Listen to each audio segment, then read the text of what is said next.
उस खंडर रेगिस्तान के बीच में इस तरह का लुक बनाया हुआ आदमी बहुत ही अजीब और दिल दहला देने वाला लग रहा था, जैसे रेगिस्तान का कोई भूत हो। तभी अली, जो कि अभिनव की वजह से बचा था, बोला, अभिनव भाई, ये बंदा तो बहुत स्ट्रांग है। यह कहते हुए अली तुरंत अपने पैरों पर खड़ा हो गया।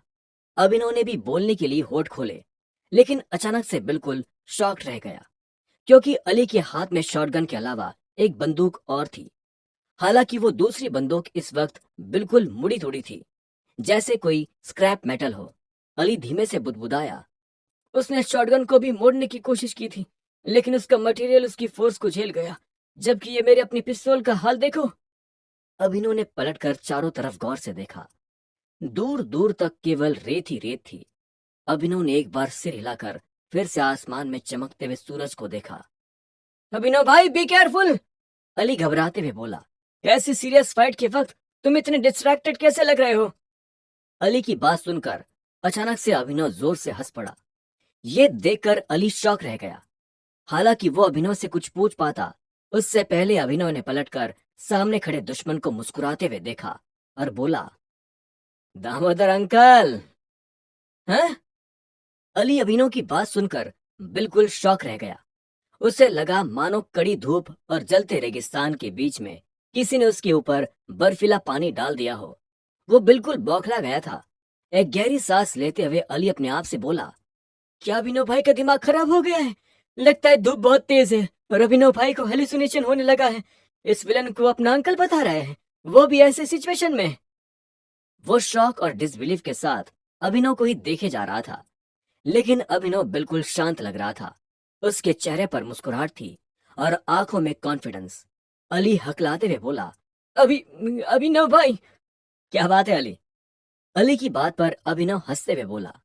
उसने अपने बालों में हाथ फेरा और आगे कहा, तुम्हें क्या लगता है कि कोई इतना पावरफुल दुश्मन हमारा पीछा करेगा और मैं इसे नोटिस भी नहीं कर पाऊंगा? शायद तुम ना नोटिस कर पाओ, लेकिन मुझसे वो नहीं बच सकता। अभिनव को पूरा यकीन था कि थोड़ी देर पहले जब उसने इस आदमी को परछाइयों में इधर से उधर घूमकर उनका पीछा करते हुए नोटिस किया था, तो वो कोई गलती से नहीं हुआ था, बल्कि वो आदमी जानबूझकर नोटिस होना चाहता था। अभिनव की बात सुनकर अली के गले में एक घुटन सी होने लगी। वो कुछ बोल ही नहीं पाया, बस चुपचाप सामने खड़े आदमी को देखता रहा। वो मास्क वाला दुश्मन भी अपनी जगह पर स्थिर खड़ा था। अली को अभी भी उस आदमी से डर लग रहा था, इसलिए उसने तुरंत दुश्मन की आंखों से आंखें चुराते हुए पूछा, लेकिन अभिनव भाई, अगर ऐसा है भी तो फिर तुम इस आदमी को दामोदर अंकल क्यों बोल रहे हो? अभिनव ने अपनी भारी तलवार को जमीन में गाड़ दिया और बोला, हम दोपहर के वक्त ट्रैवल करते हुए आए, इसलिए किसी ने गाड़ी से हमारा पीछा नहीं किया है और न ही कोई हेलीकॉप्टर हमारे पीछे था। ये बात पक्की है। इसका मतलब एक ही पॉसिबिलिटी हो सकती है, वो पानी के रास्ते आया है, अली ने कहा।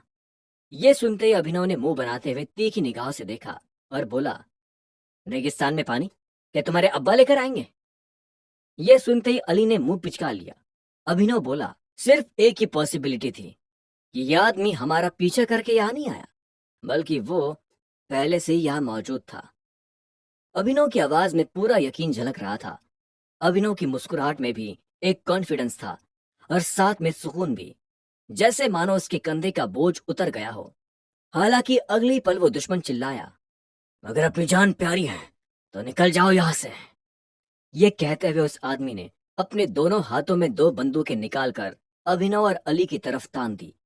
अली तो घबराहट के मारे तुरंत अभिनव के पीछे आकर खड़ा हो गया और बोला, अभिनव भाई, तलवार उठा लो। लेकिन अभिनव अपनी जगह से हिला तक नहीं और उसने दोनों हाथ पीठ के पीछे बांधकर डिक्लेयर कर दिया, मैं शर्त लगा सकता हूं कि तुम मुझे नहीं मारोगे। बिना किसी हिचकिचाहट के अभिनव तुरंत कदम आगे बढ़ाते हुए सीधे दुश्मन की तरफ चलने लगा। ये देखकर अली डर के मारे कांप उठा। उसकी आंखें बाहर फटकर निकलने को आ रही थी। अभिनव भाई, नहीं! ये कहते हुए वो तुरंत दो कदम आगे बढ़ा और उसने अभिनव का हाथ पकड़ लिया। हालांकि जैसे ही उसने अभिनव का हाथ छुआ, एक हल्का सा झटका उसे लगा और अली दो कदम पीछे की ओर खिसक गया। अभिनव ने उससे कॉन्फिडेंटली कहा, अली रुको थोड़ी देर। अभिनव बिल्कुल स्टेबल चाल में बढ़ता रहा और बोला, कोई जंगली जानवर भी अपने सगे को नहीं मारेगा। मैं देखना चाहता हूँ कि मेरे अंकल, मेरे प्यारे दामोदर अंकल, जिन्होंने बचपन से मुझे गुड़गांव की गलियों में तड़पने के लिए छोड़ दिया था, क्या आज वो इतने बेदर्द मॉन्स्टर में तब्दील हो जाएंगे कि मास्क पहनकर मुझे ही मार बैठेंगे। अभिनव के ये शब्द सीधे दिल पर चोट करने वाले थे। हालांकि अभिनव ने जानबूझकर ये शब्द कहे थे ताकि वो सामने वाले का रिएक्शन देखकर कंफर्म कर सके कि वो दामोदर था या नहीं। लेकिन उस आदमी ने बिल्कुल रिएक्शन नहीं दिया। इसकी वजह से एक पल के लिए अभिनव का दिल मुंह को आने लगा। वो अपने आप से बोला, कहीं मेरा अंदाजा गलत तो नहीं है? नहीं, ऐसा नहीं हो सकता। दूसरी तरफ अली तो बिल्कुल ऐसे मचल रहा था जैसे किसी ने उसे गरम तवे पर नंगे पैर खड़ा करवा दिया हो। वो मजबूरी में अभिनव का आगे बढ़ता हुआ देखता रहा। उसकी नजरों में तो अभिनव अपनी मौत की तरफ बढ़ रहा था। वो अपने आप से बोला, अभिनव भाई क्या कर रहे हो यार? अगर इस आदमी ने अचानक से हमला कर दिया तो फिर मैं क्या करूंगा? अली को पता था कि उसकी शॉटगन में अब केवल 2 ही राउंड्स बचे हुए थे। उसने शॉटगन को कसकर पकड़ रखा था। अली ने खुद अपनी आंखों से दामोदर के जन्मदिन के वक्त हुए हंगामे को देखा था। हालांकि उसके बावजूद भी ये बात साबित नहीं होती थी कि ये सामने खड़ा आदमी दामोदर ही निकलेगा। अभिनव का ऐसा अंदाजा लगाना ही अली को बहुत ही क्रेजी लग रहा था। कड़ी धूप और उड़ती हुई रेत के बीच में अभिनव बड़े आराम से सामने खड़े आदमी की ओर चलता रहा। अली की सांसें थमी हुई थी। टेंशन और एंजाइटी के मारे उसका पूरा बदन पसीना पसीना हो गया था। तभी सामने खड़े दुश्मन ने अपनी बंदूक हल्की सी हिलाई और ताबड़तोड़ गोलियां बरसा दी। अभिनव! अली जोर से चीख पड़ा।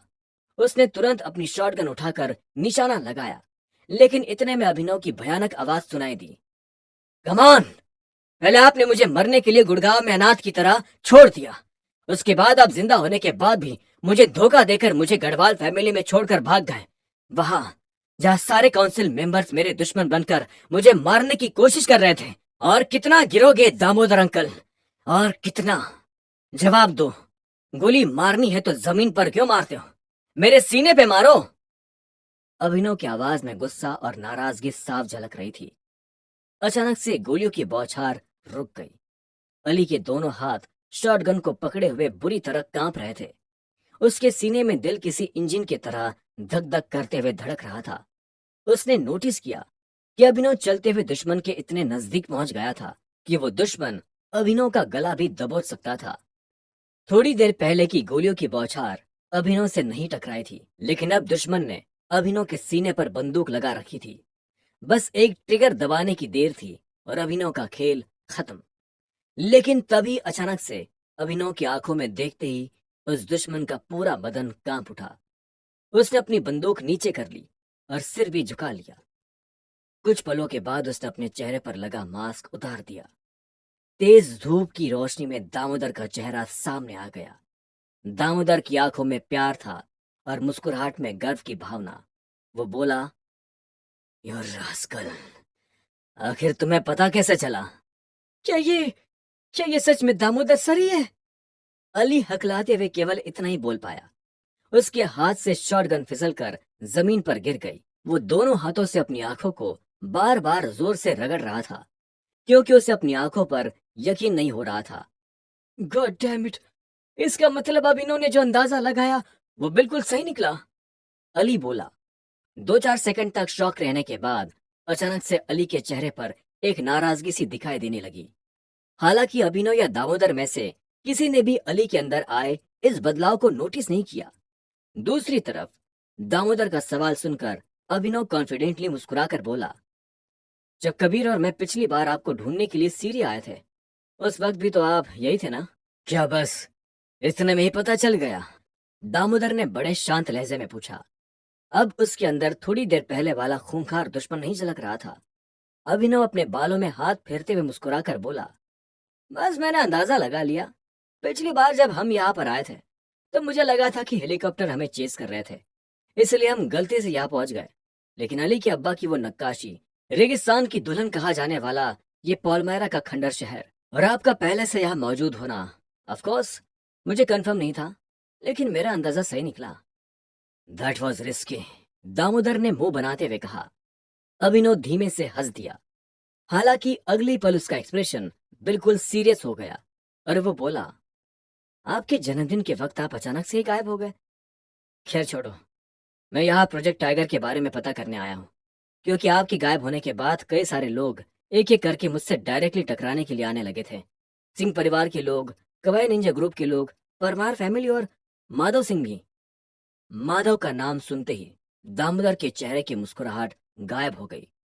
अब इन्होंने मजबूरी भरी आवाज में कहा, सिंह परिवार और निंजा ग्रुप तो मेरे पुराने दुश्मन हैं, लेकिन परमार फैमिली से किसी का आना और माधव सिंह जैसे बैरागी का कई साल बाद लौटना, ये कोई नॉर्मल बात नहीं थी। जिस दिन आप गायब हुए उसी दिन माधव ने अनन्या को किडनैप कर लिया और फोर्सफुली मुझसे मेरी 3 खून की बूंदें मांगी। जैसे ही दामोदर ने ये बात सुनी, उसके चेहरे का रंग बिल्कुल उतर गया और उसके माथे की नस उभर आई। अब इन्होंने ये सब नोटिस कर लिया। हालांकि वो सवाल करने की बजाय अपनी बात आगे बोलता गया। मैं समझ गया हूं अंकल, कि केवल परिवार की गद्दी पर बैठना ही पूरा खेल नहीं है, बल्कि ये तो बस इस खेल की शुरुआत है। मेरे पापा केवल परिवार की गद्दी की वजह से नहीं मारे गए थे, इसके पीछे और भी कई गहरे छुपे हुए राज हैं। ये कहकर अभिनव दामोदर की आंखों में देखने लगा। दामोदर ने गहरी सांस छोड़ी और बोला, हाँ, और आगे बताओ, तुम्हें क्या पता है? अभिनव मुस्कुराते हुए बोला, मुझे वही पता है जो मेरे साथ हुआ। गढ़वाल फैमिली के काउंसिल मेंबर्स ने मिलकर मुझे वोटिंग के जरिए गढ़वाल स्टेट से जबरदस्ती निकलवा दिया। हालांकि दिवाकर अंकल और उनके साथियों ने बड़ी मशक्कत करके मेरे लिए कुछ ट्रिलियन के एसेट्स का जुगाड़ कर लिया।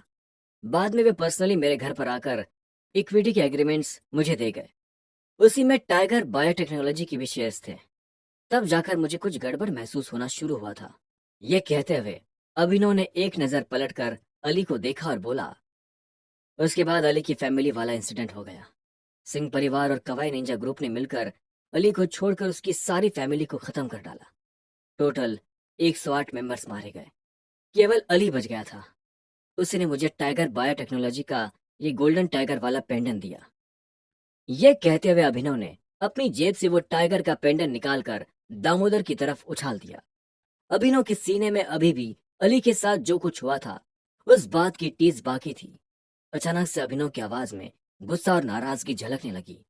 वो आगे बोला, उसके बाद मैंने इन्वेस्टिगेशन करवाई तो पता चला कि टाइगर बायोटेक्नोलॉजी नाम की कंपनी तो है ही नहीं, इसलिए मैंने इस मैटर को भुला दिया। लेकिन बाद में यशवंत परमार और सिंह परिवार के लीडर सरताज ने मुझे ईशान के बहाने टोरंटो बुलाया और मुझ पर अटैक कर दिया। यहाँ तक कि यशवंत ने डायरेक्टली प्रोजेक्ट टाइगर का नाम मेरे सामने ही मेंशन कर दिया। अचानक से अभिनव को ईशान और सानिया का ख्याल आ गया। उसकी आंखें तुरंत लाल पड़ गई और वो कांपते हुए होठों से बोला, शायद आपको अंदाजा नहीं, लेकिन उस लड़ाई में मेरा भाई ईशान, उसकी छोटी बहन श्रद्धा और वो लड़की जिससे वो शादी करना चाहता था सानिया, बुरी तरह घायल हो गए। क्या आपको पता भी है कि ईशान अपने बाप को मारने के कलंक को भूलकर सानिया से शादी करने वाला था? लेकिन उस लड़ाई के बाद सानिया एक जिंदा लाश बनकर हॉस्पिटल में पड़ी हुई है। मशीनों के सहारे वो जिंदा तो है, लेकिन दोबारा कभी होश में नहीं आ सकती, केवल इस प्रोजेक्ट टाइगर की वजह से।